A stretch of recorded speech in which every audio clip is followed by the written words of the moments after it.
Hey, what's up guys? This is Nick Brown from Castle Rock BJJ, Team Megaton affiliate, and I'm here today with my brother Tom to talk about some more variations of a sweep I introduced last time called the Infinity Sweep. So, getting into it, let's talk about the Infinity Sweep first. So, generally, when the guy's trying to pass your guard, whether he's standing or he has one knee down, he'll lead with the lead leg, and you're going to cross his shin and grab at his Achilles and hug his knee, right? I talked about all this, and then I talked about getting a hold of the lead sleeve. So the same side leg, I'm going to try and grab that sleeve. Now the sweep I showed last time, I reach around his leg and go like on my wrist like a Kimura, and then I put my head through, right? Now this is a good sweep, but as you guys probably know, when you start training with guys, they start to defend things, you know? You can only do things so many times, or maybe some people just naturally defend things, and you really have to have different scenarios worked out already. And so that's how I like to look at it. It's a bunch of different scenarios that we could get into when I try the main sweep. So let's talk about some of these variations right now. I'm going to have Tom be on both feet, standing up. Now, as I close the space, one of the more likely things that happens when I close like this is that he doesn't give me his front hand, which is pretty common, right? If he doesn't give me his front hand, I have to find alternate ways to grab. So I like to do a lot of the stuff from any sort of half guard, which is feed the lapels, feed the belt, or reach my hand through, which I really like, and palm inside on the belt.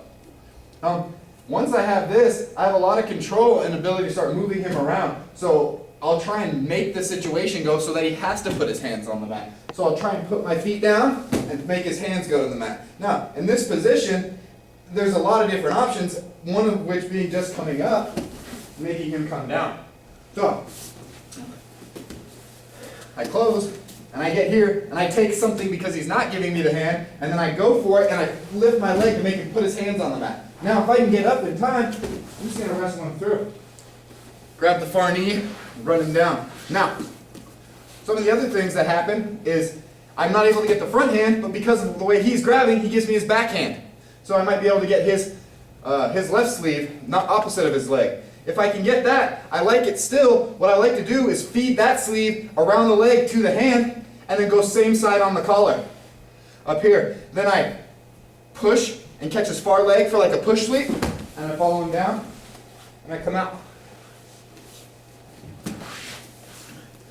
So we've got no hands.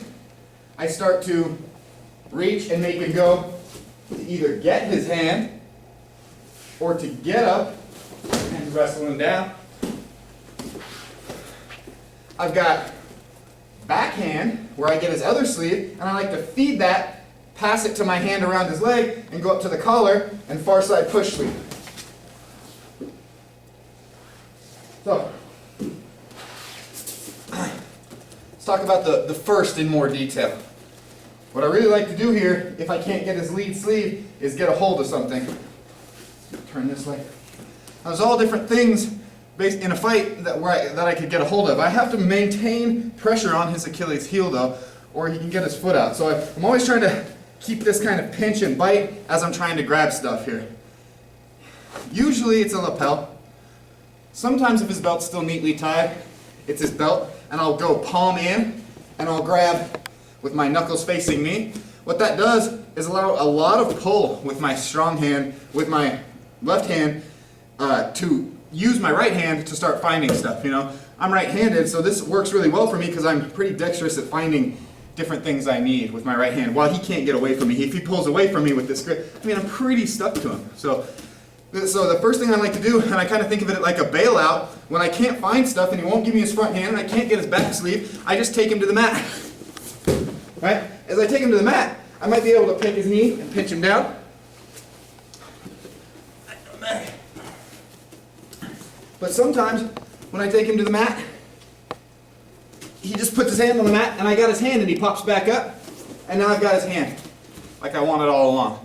So I really use that sometimes just to get his hand, because I need one of those. And if I force him to put his hands down here, I know where they'll be, I can grab one, and then as he fights his way back up, I'll have the hand now.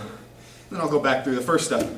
So that other setup I was talking about is when I do come up with his backhand, or he reaches and grabs my collar or whatever, and I get a hold of his backhand, I like to hand that through to my other hand.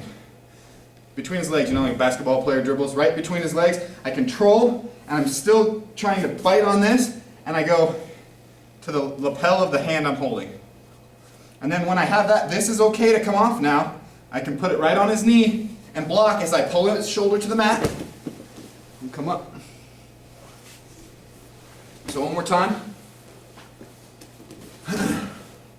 I try that, he doesn't give it to me. I go to his belt and I make him go to the mat. Right? As he comes back up, I find his backhand. As I end up with his backhand, I pass it around, keep his lapel on the same side, reach my foot off and block his far knee. Come up into side control. So this was Nick Brown, and these were some techniques and variations off the Infinity Sweep for your technique of the week.